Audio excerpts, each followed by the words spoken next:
কালকে কারেন্ট ছিল না, অনেক কষ্ট হয়েছে আমার মাথার। ভোর 4টে অব্দি হাওয়া করেছি, ঘুমিয়েছে 3:30-টের সময়।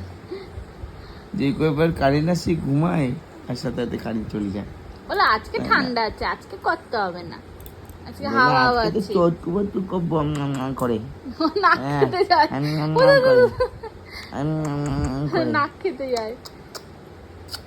I love you, I love you.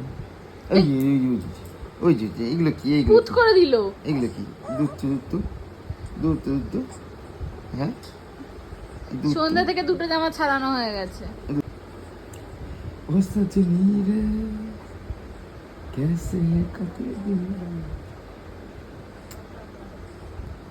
এখন শান্ত, আমরা আদর করলেই করতে থাকি।